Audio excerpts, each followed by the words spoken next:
Hello everyone and welcome to part 2 of one of my first videos.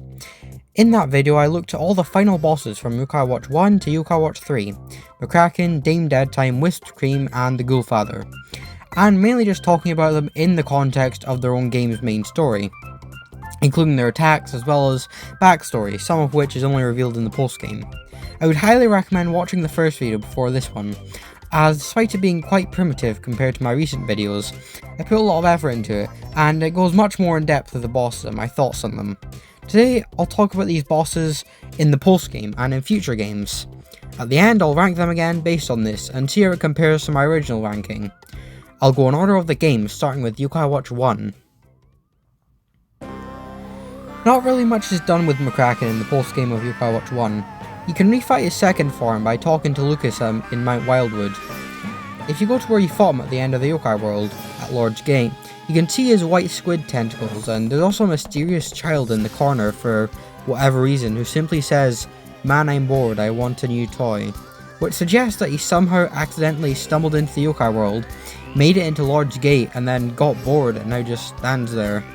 I have genuinely no idea what's going on here. Leave your theories in the comments, because I got nothing here. mckraken 2 got a recolor in the Infinite Inferno, which usually wouldn't be worth bringing up, but Squisker is actually mckraken's relative. You might think, oh, he's probably evil like his cousin, which is why he's in the Infinite Inferno. Well, you'd be wrong. Squisker was actually a politician like his relative, but he fell for one of mckraken's schemes and ended up being banished to the Infinite Inferno. We don't know what this scheme was, but it just goes to show how evil mckraken was, that he was willing to banish his own relative, who I believe did nothing wrong, to the Infinite Inferno. I believe that's all there is for mckraken in Yokai Watch 1. If you want to know more like his backstory, check out the original video. Unfortunately, not much more is done with mckraken in Yokai Watch 2.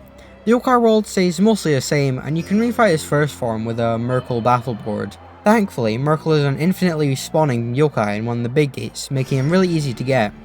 mckraken 2 is the only boss in this game, and even including Yokai Watch 3, that's exclusive to the sports center. He couldn't even be bothered making any sort of quest or anything like the other Yokai Watch 1 bosses, which is a shame, because we could have gotten more mckraken lore and stuff, because we didn't get too much in the boss game of Yokai Watch 1. Can't say the same about Dame Deadtime, thankfully. In Bony Spirits and Fleshy Souls there isn't much, just a vacuumery battleboard in Old Springdale, allowing you to refight Dame Demona. There's also Dame Dreadful, but she isn't related to Deadtime in any way, so it's not really worth bringing up. In Psychic Spectres, however, she gets her own quest, where a director wants to make a movie about Dame Deadtime's backstory. Turns out, she's actually now in the Infinite Inferno, and this quest also involves you fighting Kin Gin and Bronzelo, which is a pretty cool and challenging fight. You also get to go to feudal era Japan, where Dame Deadtime was originally from. If you want to know more about her backstory and stuff, check out the original video. At the end of this quest, she is redeemed and turns into Dame Deertime, though still stays in the Infinite Inferno for now. After this, you're able to befriend the elite wicked yokai, Unkeen, Unkind, Unpleasant, Untidy, and Unfairy. They also added a new item, Essence of Evil, which can be fused with certain classic yokai to befriend their wicked variants from the main story, which is quite cool. Too bad you can't befriend mckraken's white yokai from Yokai Watch 1, or Schemer, Loiter, and Flicker. Both Dame Deadtime and mckraken appear in blasters, with it being exclusive to Red Cat Corps and White Dog Squad respectively. Their initial boss missions appear as a side mission in the final chapter. They both have similar attacks to their main game counterparts, and they also both have their second forms. mckraken's story mission will have you fight a bunch of white yokai first, which can be quite annoying to defeat, but thankfully, this isn't present in the big boss missions. With Dame Deadtime, you have to defeat the elite wicked in between forms, which was cool at first, but it's still in the big boss missions, which I find quite annoying. The opening of White Dog Squad, We Wanna Eat White Squid, could potentially be a reference to mckraken. In Moonrabbit Crew, there's a mission called Red Granny and White Squid, where you fight Super mckraken, then Super Dame Deadtime, and then both Super mckraken 2 and Super Dame Demona at once. This is good because it lets players fight the opposing version's boss, and even get some equipment materials out of it. In this mission, mckraken says that squids have gotten more popular recently. This game came out in 2015, so this could potentially be referencing Splatoon, which also came out in 2015. which I think is quite cool. Something else to note is that they changed mckraken's voice. I don't dislike it, but I do prefer how he sounded in Yokai Watch 1. As for the final boss of this game, Whisped Cream, literally nothing happens with him, other than cream puffs appearing in the Captain Thunder fight, which is kind of sad. Though then again, there wasn't much to him in the first place. Both mckraken and Dame Deadtime once again return in Yokai Watch 3, both running restaurant in New Yokai City. mckraken runs a sushi and tempura restaurants as part of his community service as punishment. But what the heck, Enma? This guy tries to take over the yokai world and everything, and all he gets is a fine of $1 million, which, by the way, isn't even Springdale currency, and just community service. What about Squisker? Nothing else happened with him. What I find really weird is that mckraken 2 has fought in Blaster's Tea for some reason. Like, how is he both running restaurants and fighting in the Cluvian continent at the same time? Also, why is he even fighting us? He's supposed to be redeemed now. Anyway, Dame Deertime now runs a sukiyaki restaurant to make up for her past wrongdoings, and also has her own quest where you find ingredients for each of the elite wikis to try and make the ultimate sukiyaki. Each ingredient shouldn't be too hard to find given the clues they give you, though Anferi's one is the fabled fungus, which is obtained by talking to Madame Mushroom in this part of Gloomvale Forest. How do you access this part? Let's just say you need to be a certain mushroom quest. I don't want to see or be reminded of this quest ever again, I'll save that for another video.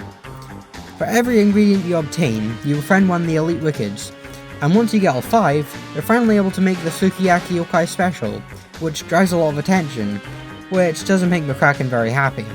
You unfortunately don't fight him though, and instead Dame Deertime reminds him why he's doing this, and mckraken agrees to try the Sukiyaki. If you don't want to go through all that effort to befriend Unfairy or want an alternative to befriend the Wickeds, they can be found in expert rooms in Gates of Whimsy. Watch my video about it to find out more. That's unfortunately all for these two in this game. It's at least nice to know what they've been up to, and the existence of Dame Deertime here suggests that some quests are canon. Which other quests could possibly be canon? All of them? Just this one? That's another topic for another video. Despite the previous games not having too much for their own final boss in the Pulse game, the Ghoulfather definitely has the most. Like in Yokai Watch 2, there's a Vacuumery battle board in Badawing Tower, which lets you refight Dawn Spiracy. There's a Pulse game quest with Blunder and Folly, which has you going around talking to Ghoulfather's executives, Hoaxy Coaxy, Slackerjack, Agent X, and Rongo Swirl, to find out more about his backstory and stuff. It's been a while since I did this quest, but I don't believe the Ghoulfather himself makes an appearance in this quest, but it's still cool nonetheless. The Ghoulfather makes a return, somehow, like didn't he disappear out of existence or something? As the final boss of Blaster's Tea in the Pyramid of Clue. I mean, I guess technically you could say it's Holy Moly, but I consider that more as post-game of Blaster's Tea. Yes, Blaster's Tea is a big enough side mode to have a final boss and a post-game. He gets covered in gold and riches and becomes the Ghoulfather. I think I've said before that this was him fusing with Eldorago, but I've come to realise that that's not true, and he just happens to look like Eldorago for some reason. But anyway, this is a really cool fight. I really like his attacks, Deadcool makes an appearance here, and it's just an overall really good final boss for Blaster's Tea. And that was the end of the Ghoulfather in this universe.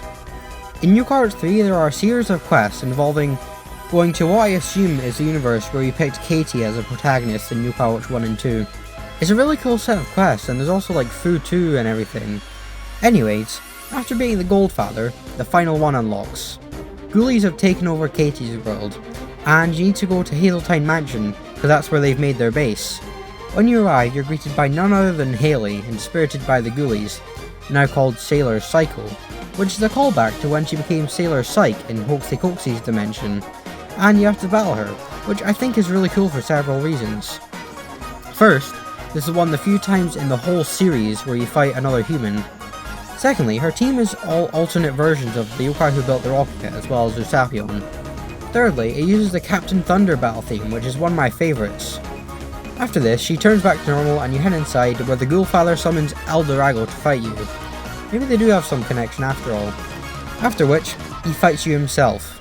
I think this is the only final boss, or I guess story boss for that matter, that you fight again as part of a post-game quest, which is pretty cool. After you defeat him, he fades away like he did in Nate's universe. This is one of my favourite quests, and I believe this is all for Ghoulfather in Yokai Watch 3. Now I will rank the final bosses based on this. 4 is whisped. Literally nothing happens with him. 3 is mckraken. As much as I really like him, and his attacks and everything like that, he unfortunately didn't get much here compared to the other two, which is such a shame, because I'd love to see more of him. 2 is dedtime. What can I say? I quite liked her quest in Yokai Watch 2 and Yokai Watch 3. They gave quite a lot of backstory to her, and just gave a lot of extra stuff to her in general. And number 1 is the Ghoulfather. He by far got the most, and if he didn't, I love both the Ghoulfather and the Cake quest with him, and the other one's cool too. Here's how I'd rank them, considering both the first video and this one. Despite Ghoulfather being number 1 here, I still consider mckraken the best as a final boss within the context of his game's finale. Though Ghoulfather's still not too far behind, because he definitely is my favourite in terms of backstory and stuff. Well, that was part 2 of my second ever video. A part 2 of my first video is also coming. Hopefully you enjoyed this, though I think the first video is still much more interesting. So for the last time, watch it. And also, shoutouts to Member Help Studios, my first member, and if you want to become a member, then click the join button. You get some perks like being able to see videos early and stuff like that. Also, this video was entirely made within a day. Script writing, editing, everything, all on a single day. So, yeah. As usual, like and stuff if you like this and want to see more. And comment your favourite final boss based on post-game and future games. Eat your tasty pasta and I'll see you in the next one. Well, this one came out quickly compared to the last one. Yeah. The whole script was written in one day, and recording it in one day. Also Merry Christmas based on the time this comes out. Today's 2 days before Christmas, so I'm probably gonna edit this tomorrow and then not sure when it'll come out. So yeah, hopefully if this is after Christmas, hope you had a good Christmas, and yeah, I'll see you.